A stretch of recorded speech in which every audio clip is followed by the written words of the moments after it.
إن الحمد لله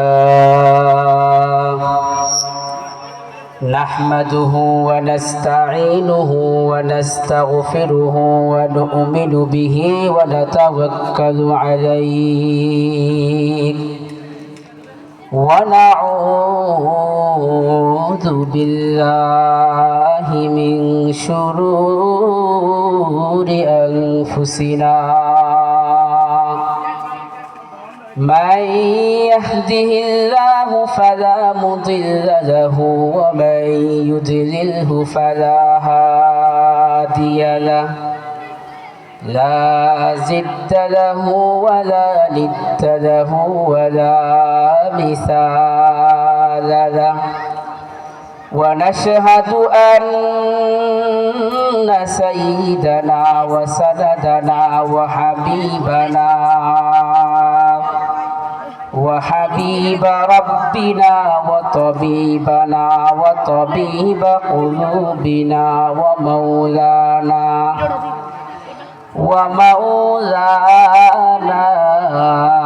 محمدا عبده ورسوله الذي أرسل إلى الناس كافة بشيرا ونذيرا وداعيا إلى الله بإذنه وسراجا وقمرا منيرا أما بعد فأعوذ بالله من الشيطان الرجيم بسم الله الرحمن الرحيم وإن تعدوا نعمة الله لا تحصوها إن الإنسان لظلوم كفار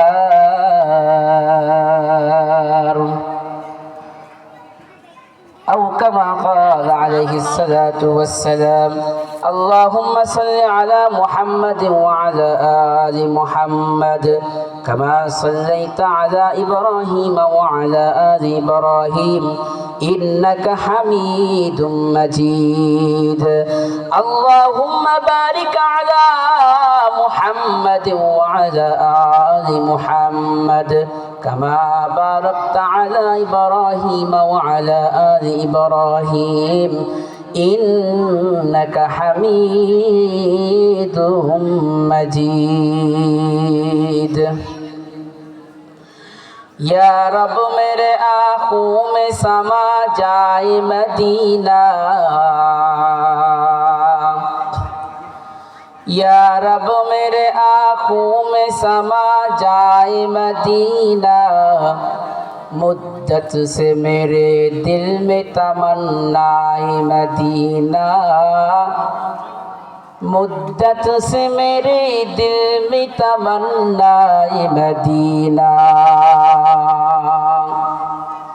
मैं दूर मजबूर हूँ ऐ सईद आलम मैं दूर मजबूर हूँ ऐ सईद आलम दीदार दिखा दे नहीं आवाज सुना दो दीदार दिखा दे नहीं आवाज सुना दो मैं सूरत यूसुफ को नहीं चाहने वाला मैं सूरत यूसुफ को नहीं चाहने वाला मैं कैस की मानंद नहीं आशिक लैला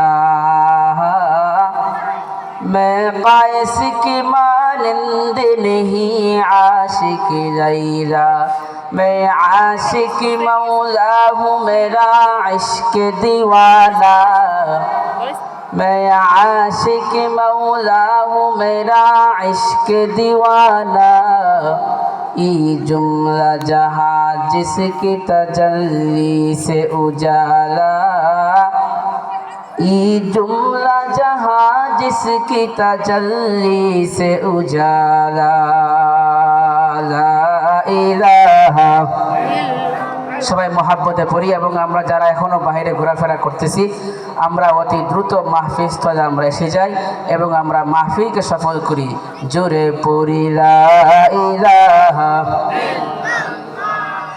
লা ইলাহা লা ইলাহা ইল্লাল্লাহ লা ইলাহা ইল্লাল্লাহ লা ইলাহা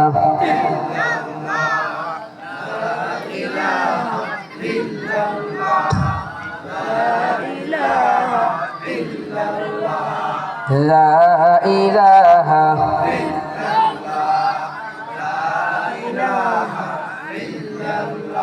لا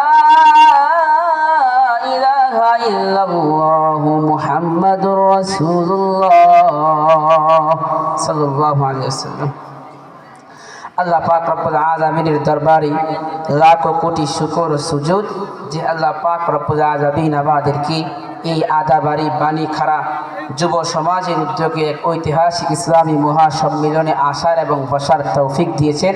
এজন্য আমরা জবান ছেড়ে উচ্চ আওয়াজে আমরা একবার কালিমাতুশ শুকর আদায় করি, বলি আলহামদুলিল্লাহ। আমার ভাইয়ের আমার এই পৃথিবীর মধ্যে অসংখ্য অগণিত জমায়েতস্থল রয়েছে, সভা সমাবেশ রয়েছে, এরকমভাবে চায়ের আড্ডাস্থল রয়েছে, এরকমভাবে খেলার মাঠের আয়োজন রয়েছে, অর্থাৎ মানুষ জমায়েতের বিভিন্ন বিভিন্ন স্থান রয়েছে।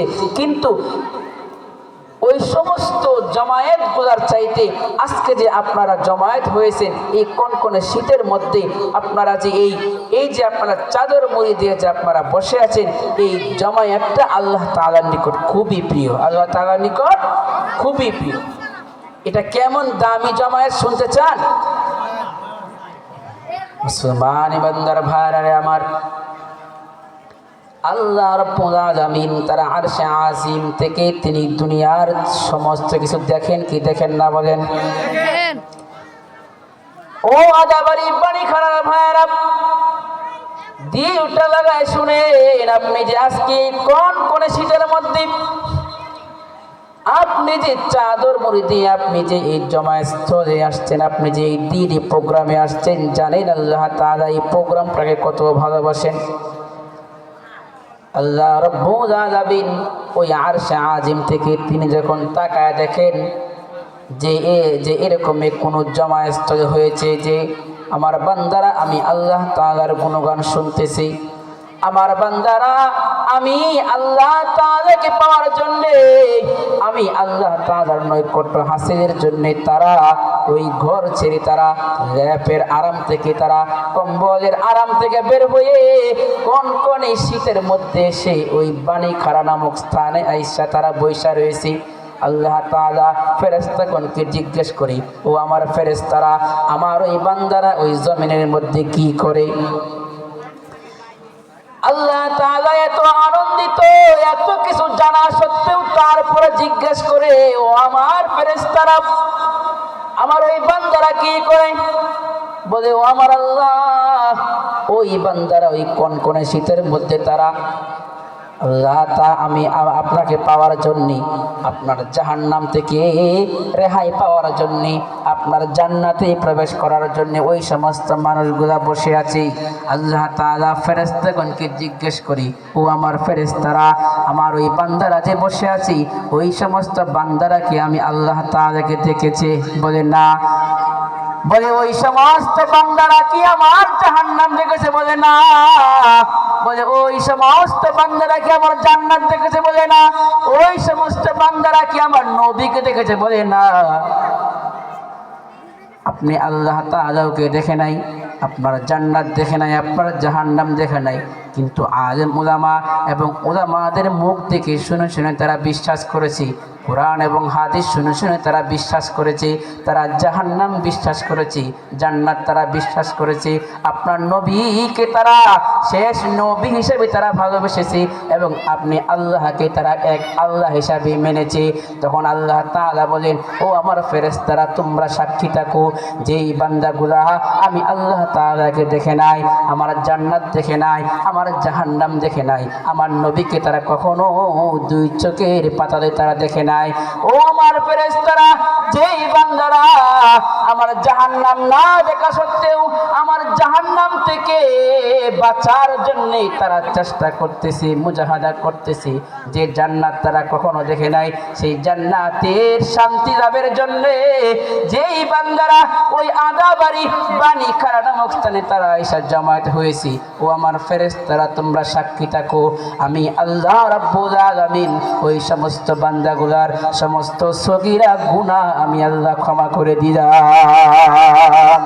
আমি আল্লাহ তো এমন মহান আল্লাহ, আমি তো আল্লাহ, আমি তো এমন দয়ার সাগর আল্লাহ, যেই সমস্ত বান্দারা ওই সমস্ত বান্দারা যদি তারা এই মাহফিলের শুরু থেকে নিয়ে শেষ পর্যন্ত তারা যদি সারা জীবন যতই গুনাহ করে না কেন, গুনাহ করতে করতে যদি অন্তরের মধ্যে ময়লা একদম জমাট হয়ে ভরপুর হয়ে যায়, যদি কোনোদিন নামাজ না পড়ে থাকে, যদি কোনোদিন রোজা না রেখে থাকে, এরকম স্থান থেকে যদি আমার কোনো বান্দা যদি খাঁটি তওবা করে, আমি আল্লাহ তাআলার নিকট খাঁটি তওবা করে যদি সে বাসায় ফিরতে পারে, আমি আল্লাহ রাব্বুল আলামিন তারা এমন মাসুম বানাবো যেমন সে যখন তার মায়ের গর্ভ থেকে সে যখন ভূমিষ্ঠ হয়েছিল তার যেমন কোনো গুনাহ ছিল না, আমি আল্লাহ তাকে এরকম নিষ্পাপ অবস্থায় বাড়ি ফিরাইব। এবং আমি আল্লাহ তো এমন দয়ার সাগর আল্লাহ, আমি আল্লাহ তো এমন মহান আল্লাহ, আমি আমার ওই বান্দাগুলাকে, যে বান্দাটা খাঁটি তওবা করে, আমি আল্লাহ তার সমস্ত গুনাহ তো ক্ষমা করবই এবং সঙ্গে সঙ্গে ফাউলাইকা ইউবাদদিলুল্লাহু সাইয়্যাতিহিম হাসানাত, আমি আল্লাহ তার ওই গুনাহগুলোকে নেকির দ্বারা পরিবর্তন করে দিব। সবাই বলি সুবহানাল্লাহ। সুবহানাল্লাহ। আল্লাহ তুমি মহান, তুমি মেহেরবান, আল্লাহ তুমি মহান, তুমি মেহেরবান, তোমার ইশারায় হিমেল হাওয়া মন ছুঁয়ে যায়, আরশ পানে পাখি উড়ে যায় সুদূর জানায়, তোমার গুণের মোহনায় শান্তি যে আমি পাই, আল্লাহ তুমি মহান,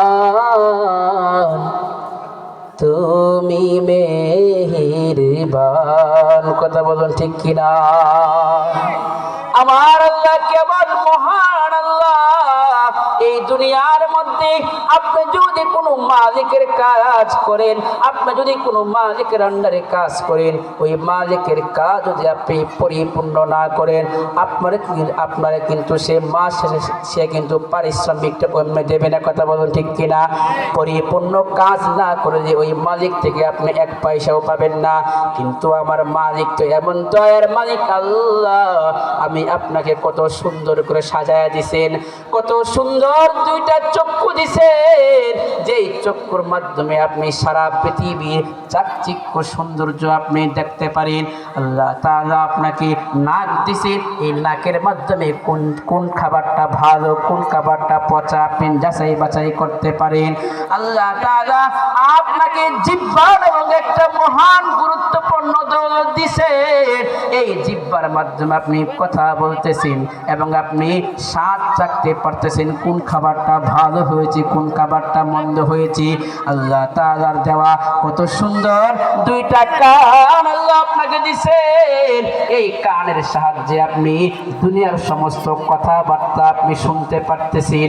ও আমার ভাই, যে ব্যক্তিটার চোখ নাই তার একবার জিজ্ঞাসা করে দেখিয়েন তার চোখের কত মূল্য।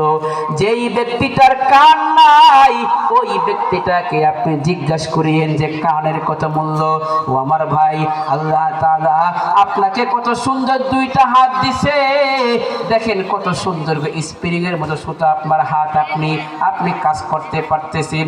আল্লাহ আপনাকে পাও দিছে, অর্থাৎ আপনার মাথা থেকে নিয়ে পায়ের তালু পর্যন্ত আল্লাহ তাআলা আপনাকে এত সৌন্দর্য মণ্ডিত করে আল্লাহ তাআলা এই দুনিয়ার মধ্যে আল্লাহ পাঠাইছেন। এবং আল্লাহ তাআলা কি বলেন জানেননি? আল্লাহ তাআলা বলেন, وَمَا خَلَقْتُ الْجِنَّ وَالْإِنسَ إِلَّا لِيَعْبُدُونَ। বলি আল্লাহু আকবার। মুসলমান ইমানদার ভাইরা আমার, আল্লাহ তাআলা বলেন আমি জিন এবং মানুষকে একমাত্র সৃষ্টি করেছি আমি আল্লাহ তাআলার ইবাদত করার জন্য। কিসের জন্য? অন্যত্র এখন জিজ্ঞাসা করতে পারেন যে শুধু কি ইবাদত করলে হবে? এই দুনিয়াতে থাকতে হবে তো খাইতে হবে, বাঁচতে হবে। আল্লাহ তাআলা অপর এক আয়াতে এই জবাব দিয়েছেন। আল্লাহ তাআলা বলেন, ফাইদা কুদিয়াতিস সালাতু ফান্তাশিরু ফিল আরদি ওয়াবতাগু মিন ফাদলিল্লাহি ওয়াযকুরুল্লাহা কাসীরান লাআল্লাকুম তুফলিহুন। বলি আল্লাহু আকবার। আল্লাহ তাআলা এই আয়াতের মধ্যে বলেন, ফাইদা কুদিয়াতিস সালাত, তোমরা যখন নামাজ থেকে ফারেক হইবে, ফারেক হওয়ার পরে ফান্তাশিরু ফিল আরদি, তোমরা আমার জমিনের মধ্যে ছড়ায়া পড়ো এবং তোমরা ওয়াবতাগু মিন ফাদলিল্লাহ আই মিন রিজকিল্লাহ, আমি আল্লাহ তাআলার রিজিককে তোমরা তালাশ করো এবং তোমরা ওয়াযকুরুল্লাহ কাসীরা, এবং সর্বদা আমি আল্লাহ তাআলার জিকির, সর্বদা আমি আল্লাহ তাআলার স্মরণ তোমার ভিতরের মধ্যে রাখো এবং তোমরা কাজ করতে থাকো। লাআল্লাকুম তুফলিহুন, তোমরা অবশ্যই সফল হবে। মুসলমান ইমানদার ভাইরা আমার, আল্লাহ কত মহান, আমি এই কথাটা আপনাদেরকে আমি চাচ্ছিলাম বুঝাইতে। এত কিছু সত্ত্বেও আমরা নামাজ পড়ি না, আমরা রোজা রাখি না, আমরা হালাল হারাম আমরা বেঁচে চলি না, আমরা এই দুনিয়ার মধ্যে কত কিছু করতেছি। আল্লাহ তাআলা আমাদেরকে কত নাজ নেয়ামত, কত নেয়ামত দ্বারা বেষ্টন করে রাখছেন, তারপরেও আমরা আল্লাহ তাআলার নেয়ামতের শুকরিয়া আদায় করতেছি না। ও আমার ভাইরা, আমি আপনাদেরকে জিজ্ঞাসা করি, আল্লাহ তাআলা কি কোনোদিন একদিনও আপনাকে না খাওয়ায় রাখছে? কথা বলেন। কোনোদিন না খায়ও আল্লাহ তাআলা রাখে নাই। সুতরাং আল্লাহ তাআলা হলে বড় মহান। আমরা নামাজও পড়তেছি না, রোজাও রাখতেছি না, হালালকে হালাল জানতেছি না, হারামকে হারাম আমরা জেনে নিজের জীবনটাকে পরিচালনা করতেছি না। তারপরও আল্লাহ তাআলা একদিনও আমি আপনার রিজিককে বন্ধ করে নাই। সুতরাং আমি আল্লাহ তাআলা শুধু বারবার ওই বান্দার দিকে তাকায় থাকেন, আমার বান্দা কোন সময় আমি মালিকের নিকট ফিরে আসবে। ও মুসলমান ভাইরা আমার, হাদিসের মধ্যে পাওয়া যায় কোন বান্দা যদি তার সারা জীবনেও তার ভিতরে কোনো নেক কাজ নাই, কি নাই? কোনো নেক কাজ নাই, কিন্তু যদি মৃত্যুর আগ মুহূর্তেও গড়গড়া আসার আগ পর্যন্ত কোনো বান্দা যদি আল্লাহ তাআলার নিকট খাঁটি দিলে তওবা করে, আমার আল্লাহ তো এমন দয়ার মালিক, এমন মহান আল্লাহ তাআলা বলেন আমি ওই বান্দার সমস্ত গুনাহ আমি আল্লাহ ক্ষমা করে দিই। সুবহানাল্লাহ বলি। মুসলমান ভাইরা আমার, বনি ইসরাইলের একজন মানুষ ছিলেন। ওই বনি ইসরাইলের মানুষ, সে জীবনে কোনো আমল করে নাই, তার কোনো নেক নাই, নামাজও জীবনেও পড়ে নাই, রোজাও রাখে নাই, কোনো কিছুই করে নাই। এবার তার মৃত্যুর সময় এসে গেছে, এবার তার তো মনে পড়ছে, হায় রে, আমি তো আমার জিন্দগিতে আমি কোনো ভালো কাজ করি নাই, আমি তো আমার জিন্দগিতে কোনো ভালো কাজ করি নাই। এবার তার সন্তান দেওকে বলো, আমার সন্তানেরা, আমার যখন মৃত্যু হয়ে যাবে তখন তোমরা আমাকে ওই কবরের মধ্যে দাফন করিও না, আমারে তোমরা ওই কবরের মধ্যে দাফন করিও না। কারণ আমি কোন লজ্জায় আমি আমার মালিকের নিকট যাব, আমি কোন শরমে আমি আমার মালিকের নিকট যাব। আমার তো কোনো নেকি নেই, নামাজেরও নেকি নেই, রোজাও নেই, হজও নেই, যাকাতও নেই, দান খয়রাত কিছুই নেই। সুতরাং তোমরা একটা কাজ করবা, আমি আল্লাহ তাআলার নিকট আমি লজ্জায় আমি যেতে পারবো না, তোমরা আমার মৃত্যুর পরে তোমরা আমার ওই লাশটারে তোমরা জ্বালায়া দিবা এবং জ্বালায়া অর্ধেক ছাই সমুদ্রের মধ্যে ভাসায়া দিবা আর অর্ধেক ছাই ওই বাতাসের মধ্যে উড়াইয়া দিবা। তারপরেও তোমরা কবরে দাফন করেও না, আমার বড় লজ্জা, আমি আমার মালিকের নিকট কেমনে যাব। মুসলমান ইমানদার ভাইয়ের, আমার দিলের কানটা লাগায় শোন, আমার আল্লাহ রাব্বুল আলামিন কেমন দয়াবান আল্লাহ।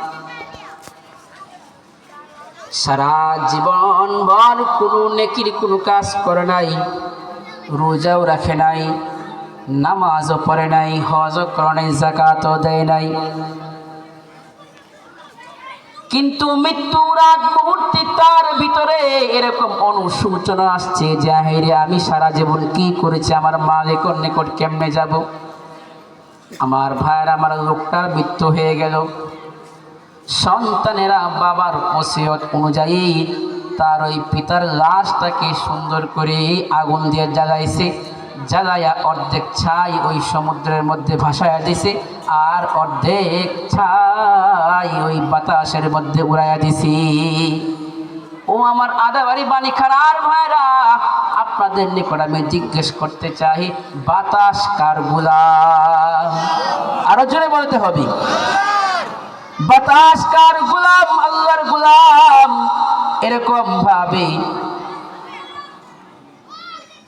এরকম ভাবে পানিও কার গোলাম বলেন?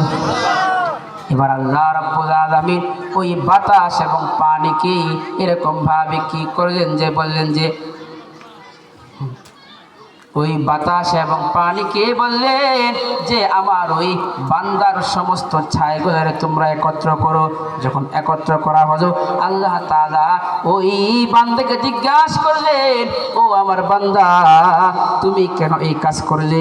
বলে, আল্লাহ, আমি আপনার জাহান্নামের ভয়ে, আপনার কাছে আমি কিভাবে আসবো, আপনার লজ্জার ভয়ে আমি এই কাজ করেছি।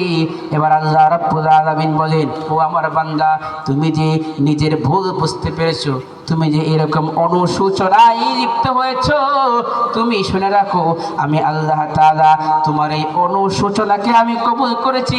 যাও যাও, আমি আল্লাহ তোমাকে ক্ষমা করে দিলাম। সুবহানাল্লাহ বলেন। সুতরাং আমার ভাইয়েরা, এটাই আল্লাহ তাআলার নিকট আমাদেরকে মাপ চাইতে হবে, কোনো পাপ করলে মাপ চাইতে হবে। আল্লাহ রাব্বুল আলামিন আমরা যেন আল্লাহ তাআলার নিকট মাপ চাইতে পারি এবং আমাদের নিজের জীবনটাকে সুন্দর করতে পারি। আল্লাহ তাআলা সেই তৌফিক দান করুন সবাই, আমিন। ওয়া আখিরু দাওয়ানা আলহামদুলিল্লাহি রাব্বিল আলামিন। আসসালামু আলাইকুম ওয়া রাহমাতুল্লাহ।